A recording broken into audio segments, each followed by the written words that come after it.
পৃথিবীর মানুষ কি আল্লাহ তাআলার শুকরিয়া আদায় করে শেষ করতে পারবে? কখনোই পারবে না।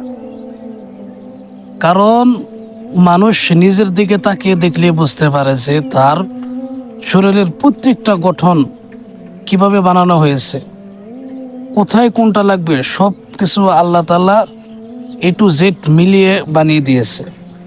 কোথায় কিডনি লাগবে, কোথায় লিভার লাগবে, মানুষ নিজেকে দেখলেই বুঝতে পারে যে কে তাকে তৈরি করলো, কে তাকে বানাইলো, সে কোথায় থেকে আসলো। এগুলো যদি মানুষ চিন্তা করে নিজে থেকে বুঝতে পারবে যে না, আমাদের একটা রব আছে। তখন মানুষ একটুকে অনুপ্রেরণা হবে যে আমাদের যে রব আছে সে রব আমাদেরকে কি করার জন্য দুনিয়াতে পাঠিয়েছে, কেন পাঠিয়েছে, কি উদ্দেশ্যের জন্য পাঠিয়েছে, সেই রব আমাদেরকে কি করতে বলেছে। মানুষ যখন নিজেকে নিয়ে ভাববে তখন এগুলো চিন্তা মাথায় এসে যাবে। দেখুন, সামান্য যদি শরীরের একটা কোথাও রগ ছিঁড়ে যায় তাহলে মানুষ হসপিটালে পড়ে থাকে। যদি ব্রেনে সামান্য কিছু ইফেক্ট দেখা দেয়, যদি ব্রেনে একটু সমস্যা হয়, সামান্য কিছু সমস্যা হয়, মানুষ হসপিটালে থাকে, পাগলা কারোতে থাকে। এখন আমরা সুস্থ আছি, আমরা ভালো আছি, আমরা স্বাভাবিক আছি।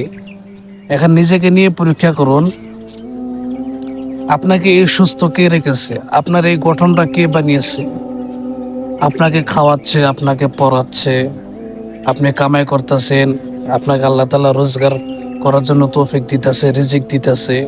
এগুলো কোথায় থেকে আসতেছে, কে আমাদেরকে দিতেছে? এগুলো যদি আমরা চিন্তা করি তাহলে আল্লাহ তাআলার হুকুম ছেড়ে, আল্লাহ তাআলার ইবাদত ছেড়ে কখনোই আমরা গাফেল হব না।